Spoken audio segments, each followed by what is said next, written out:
Welcome to People Have the Audacity. I'm your host Danny, and we're going to get into the first story. I, 28 female, got engaged in 2018 and plan to get married in mid-2020. Due to world events, the wedding was rescheduled to May this year. I invited 3 close friends and my soon-to-be sister-in-law to be at my wedding party and paid for their dresses as well as any other associated costs.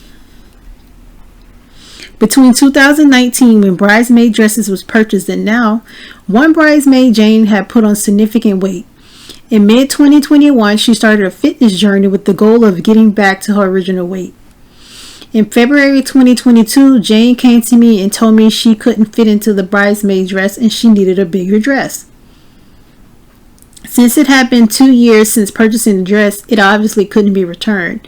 She gave it back since, but the value has significantly decreased, especially since the dress was now discounted by the store itself. FYI, the bridesmaid dresses weren't identical.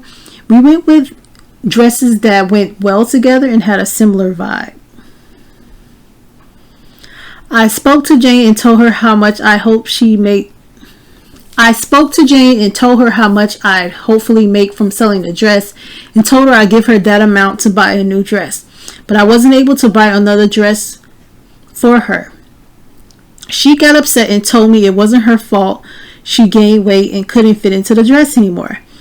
And since I was the bride, I should pay for a new dress. I told her that it wasn't personal and I have the same response to anyone else. I told her it didn't have to be expensive, just had to fit the vibe or somewhat similar to the old dress. I'm not a bridezilla or anything, so I didn't care too much about what dress she chose to wear and offered to help her find a new dress within budget. She said I was being an awful friend and shaming her for weight. She said she couldn't afford a new dress and said I had to pay for her dress or she couldn't be at my wedding. I told her I couldn't pay more than I was offering for a new dress, and I understood that she couldn't be a bridesmaid and I hoped she'd be able to make it as a guest. I tried wrapping it up, but she wouldn't leave. She teared up and called me cheap for not paying for a bridesmaid dress since I paid for everyone else's, and that if I really wanted my friend there, I actually make an effort and brought up how much we were spending on our wedding and an extra small purchase would be nothing. I won't lie, this upset me. I told her if she didn't want to buy a dress, the only option were to not come or find a way to fit into the old dress. She broke down crying and ran out, and later told others in the bridal party that I told her that if she didn't lose weight, I was going to kick her out of the wedding party. Thankfully, I already talked to them before this and they didn't believe it. But now I'm getting pressure to buy her a new dress so we can just move on and get over it. I feel like at this point I'm unsure if I'm just being stubborn and the a-hole, sticking to my decision and having a backbone, or both. Am I the a-hole? Honestly, I don't think you are the a-hole. This friend is being very manipulative and trying to pull on the heartstrings and all this stuff. It seemed like what you told her, she already had it made up in her mind. If she doesn't buy me another dress, I'm gonna not come to the wedding or cause a scene and try all this other kind of manipulative stuff, because you gave her different options and she just doesn't want to take those options. So I think it's best to just not have her in a wedding party at all. Honestly, I wouldn't even want her at my wedding at this point. So this is up to you. But we're going to get into some comments from others and see what they thought. Comment 1. She said it wasn't her fault for gaining weight. Well, whose fault is it then? I understand quarantine was hard on many people, and I don't try to fat shame here, but that's just ridiculous. Furthermore, the ex-bridesmaid said it was unfair for OP not to buy her another dress when she already bought one for everyone else. Your ungrateful friend doesn't really sound like someone you want as a bridesmaid anyway. Edit. Yes, I was too quick to comment on her weight gain. There could have been other reasons outside of her direct control. That doesn't make her even any less of an ungrateful person.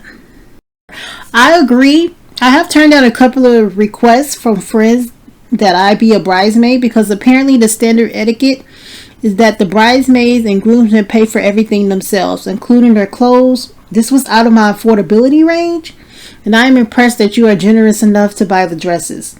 It sounds like your friend is really taking advantage and pulling out a lot of manipulative stops, and I will bet you can find someone to take her place. And for this comment, I agree. She really like trying to pull on heartstrings and stuff when people just really over it. I think you probably at the point where you don't want her in your life anyway, especially after you've seen her true colors. A lot of people's true colors come out during this wedding time. My fiance's brother Chris moved to Mississippi from our hometown 2 years ago to be with some girl he met off the internet. Chris has always been the type to make terrible life choices, and my fiance is always the one who bails him out, with the exception of future mother-in-law.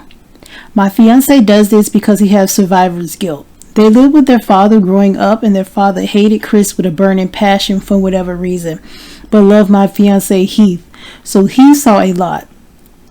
Yes, they both got out physically, but mentally Chris was ruined, refuses therapy, gets into trouble constantly, etc. He is 33 and my fiance is 28. So when Chris left to go to Mississippi, I was working at the hospital for 70 hours a week while he stayed at home with the kids. He had no income, but he was a stay-at-home dad, and this worked for us. However, I started noticing more money going missing quite often, and when I checked the bank statement, he handled them because he was the accountant for a couple of years and better at budgeting. I noticed a shit ton of purchases from Amazon and money transfer through Facebook Pay. When I confronted him, he told me his brother and the chick didn't work out, so he was helping him with like hotel stays, food, essentials, etc. It's important to note that during this time I was pissed because of how much money was being spent and limited him on what he could send his brother a month because it is not my responsibility. So I didn't make him stop, but limited him.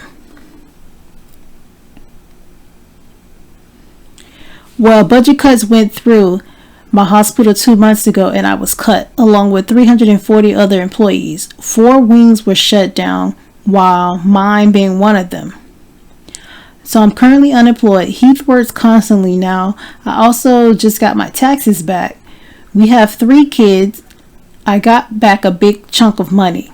Last night Chris calls and he shuts the bedroom door. I assume because the kids were being loud, but I walked in roughly 10 minutes later and see Heath has my debit card in his hands, typing in the info on Amazon to buy his brother over $400 worth of stuff, books, board games, playing cards, etc. Nothing he needed.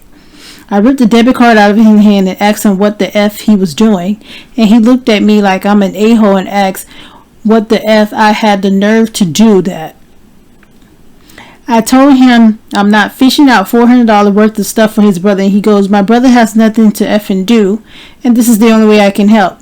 And I said, since I got back, and he said, since I got back a lot of money, I should be willing to help, especially considering he gets his paycheck Friday and can make up for it. I still said no. Now he's calling me a controlling a-hole.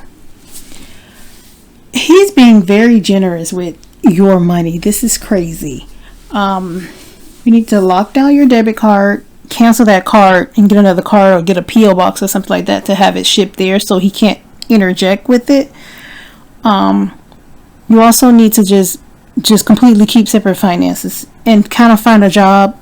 And you need to lead his relationship, because what is he going to do? Take care of him for the rest of his life? You have 3 kids. That money should be going to him. You shouldn't be especially when one of you are unemployed, because he can lose his job. Then what is he going to do? I'm quite sure his brother is not going to be forking over $400 a month to him or to you to help with your kids. So this is really crazy. Also, the dad probably hated him because he could have been an affair child. I don't know, especially if he really treated him that bad. And then future mother-in-law bailing him out. That's the least she can do, since she seemed like she abandoned her kids when they were growing up, especially with all the abuse that you claim that they face.